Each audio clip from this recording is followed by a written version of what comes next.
Well, this is Thanksgiving week, obviously, and it seemed like a pretty easy topic to talk about a little bit in chapel today.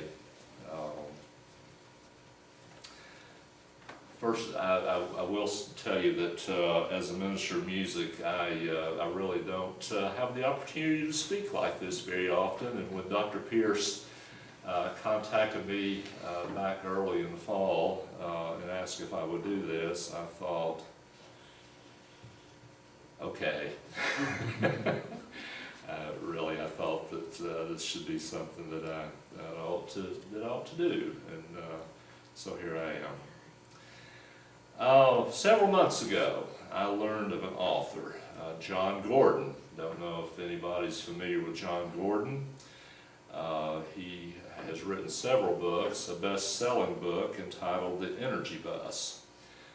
Part of my interest in John Gordon had to do with, the way I learned about him was in reading about the University of Tennessee volunteer football team and how their head coach, Butch Jones, had his team read The Energy Bus, had John Gordon come and speak to the team. And then the more I found out about John Gordon, discovered that he's spoken to a lot of sports teams, both college and NFL, and as well as a lot of Fortune 500 businesses and so on. So I bought The Energy Bus and I read it. John Gordon, as it turns out, is a professing, committed Christian. And the message that runs through all of his books so far is about being positive. How positivity makes one much more productive, joyful, and happy. And conversely, how negativity is destructive and divisive. And this can go to one's relationship in their own family, whether it's perhaps a church, in their work, just whatever the case, and however a person moves about and how they come into contact with different ones, it can make a difference in all those arenas. John Gordon writes in The Energy Bus and in another one of his books, The Positive Dog, that one of the best ways to be positive is to use two simple words. Those two words are thank you. Those two words may be the most powerful words we can use besides I love you. Gordon writes that research has shown the following about thank you. That it can transform health and happiness, that it can better friendships, that it improves the heart's rhythmic functioning, that it reduces stress, it helps us to have clearer thinking under pressure, which I need right now. It helps heal physically. So, thank you can do all of that for us. So we thank God. Psalm 95, verse 2. Let us come before Him with thanksgiving and extol Him with music and song. Psalm 100, verse 4. Enter His gates with thanksgiving and His courts with praise. Give thanks to Him and praise His name. And then Colossians 3:16.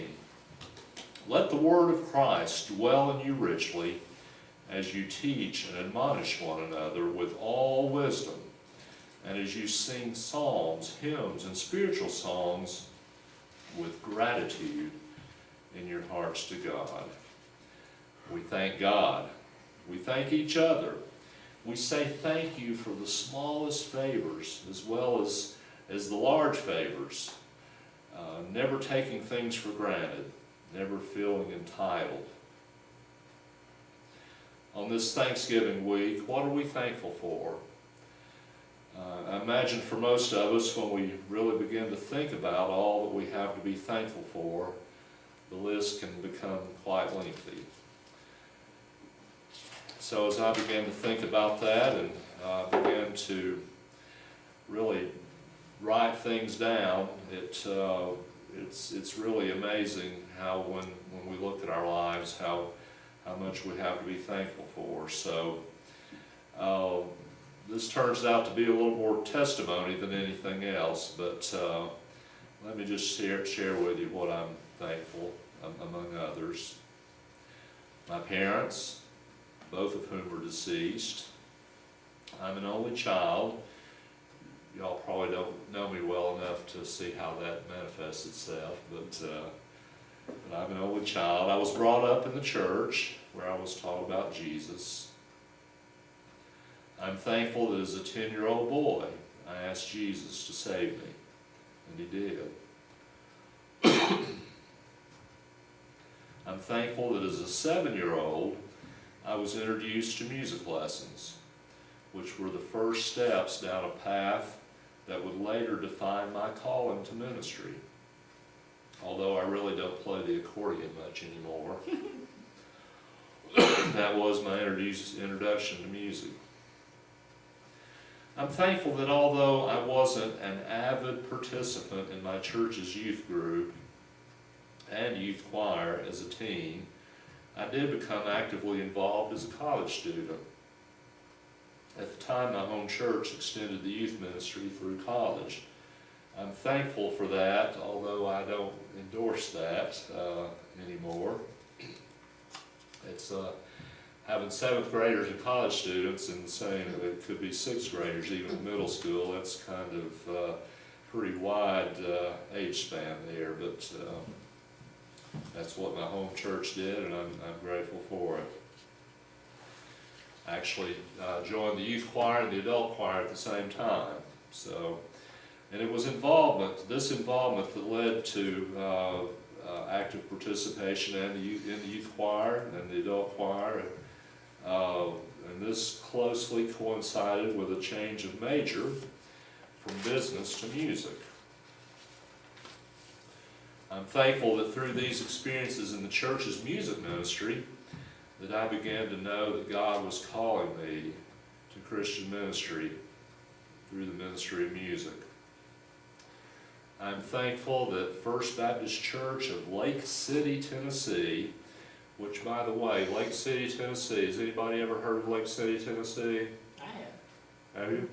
Do you know that about 2 years ago they changed their name, officially, legally, to Rocky Top?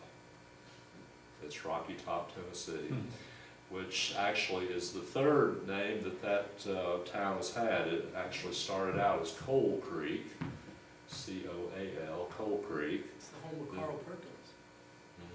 Okay, all right, didn't know that. Coal Creek, then Lake City, and now Rocky Top. First Baptist Church of Lake City, Tennessee called me to be their part-time interim minister of music 37 years ago. I'm thankful that while a student at the University of Tennessee, God brought a young co-ed into my life from Waynesville, North Carolina. Diane was an organ major, and we, within a couple of years of meeting, were married. We were still students at UT, and we graduated from there together. I'm thankful that God allowed Diane and me to attend and graduate from Southwestern Baptist Theological Seminary in Fort Worth. During that time, we began serving together as minister of music and organist, respectively, and that continued until Diane's passing in 2009. I'm thankful that God blessed Diane and me with 2 daughters who are now married, and I'm further blessed with 3 grandchildren. I'm thankful that God eventually called us back to serve in Tennessee, and then on to First Baptist Church of Matthews, North Carolina, and for the last 10 years at Pritchard Memorial Baptist Church in Charlotte, where my daughters and their families are deeply involved.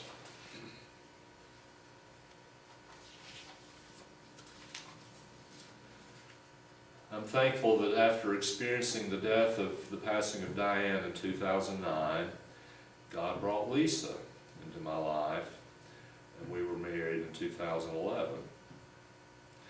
I'm thankful that in December of 2009, while minding my own business, sitting in my office at Pritchard, I got a phone call from Dr. Robert Yost, inviting me, upon the suggestion of Dr. Grigg, to teach a course at New Life Theological Seminary. This was about mid-December, and the course was going to be the short-term course in January. So I agreed to do that, and here we are 6 years later. I have the blessing to still be connected to the seminary here, Charlotte Christian College and Theological Seminary, and it's been an extremely rewarding experience, and an experience that at the stage that I was and am as a minister of music, I feel like that has led to growth in my own ministry, in my own life, and hopefully it's led to at least some measure of growth in the students I've had the opportunity to work with. And I feel like that I've been the one that has experienced the most growth. I'm thankful for all the family, friends, church family who have been alongside me and ministered with me and supported and loved me much more than I deserve. I thank God for the life He has given me by His grace and mercy. I have been tremendously blessed. I'm sure if any one of us would have the opportunity to stand here and talk about what they're thankful for, they could have a list that would be somewhat similar to this, with lots of landmark points to bring out. Well, there's something else that I wanted to share with you that I'm thankful for, and I was talking to Bill a little bit about this just a few minutes ago. Again, starting as a 7-year-old on the accordion, I've been a musician of some level all my life, and I was a music major at the University of Tennessee, and my master's degree is in church music from Southwestern, and I've been a minister of music pretty much continuously for those 37 years since going to First Baptist Church of Lake City, Tennessee. But in all those years, something that I had never really considered myself to be able to do, and really had not tried to do it virtually at all, was to write a song, write music, write songs. And back early in 2015, my church was going to be doing a focus for the entire year on spiritual growth, being deeply rooted, and growing in Christ. So I thought, well, I need to try to write a little chorus for that, which I did. And most of you, if you're a pastor or served on a church staff, your church folks are usually very gracious about things like that. So I felt encouraged. We sang it as a congregation, and actually continued to sing it. And I thought, well, maybe I need to try to do this some more. So since about March of this year, I've written about 6 or 7 songs, and I basically just write the lyrics and the melody and the chords, and I've gotten hooked up with a choral arranger who has arranged the songs for choirs to sing, and have had the blessing to have one of the publishers of choral church music to say that they want to publish one of the pieces. So that'll be coming out sometime next year, and hopefully there'll be some church choirs across the land that'll be singing that. Well, Dr. Grigg, a few weeks ago, I was here early for my class, which I teach on Tuesday evenings, and saw Dr. Grigg out in the hall, and Dr. Grigg mentioned something about my songwriting, and just suggested that maybe the folks here at the school ought to hear one of my songs. So I thought, well, maybe I'll just do that today. This isn't really so much connected, except indirectly, with Thanksgiving. It's called "You Are Here," and as you listen to the lyrics, hopefully you'll see that there's references to various psalms, as well as to a little short passage in Isaiah. So I'll walk over here and we'll do "You Are Here."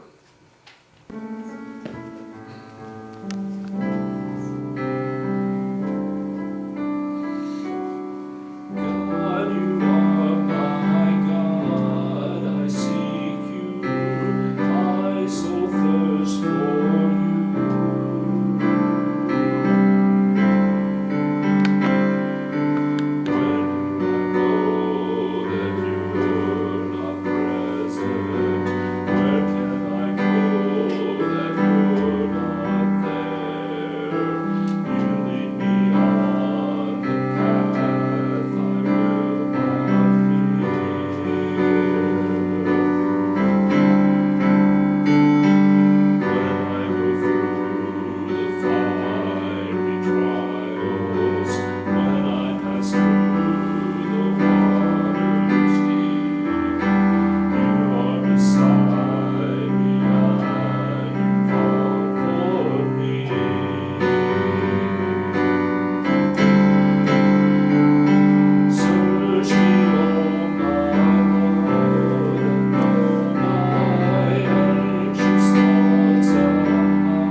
I know that we sang "Give Thanks" already, but I thought we might just sing that once more with guitar, and that'll be our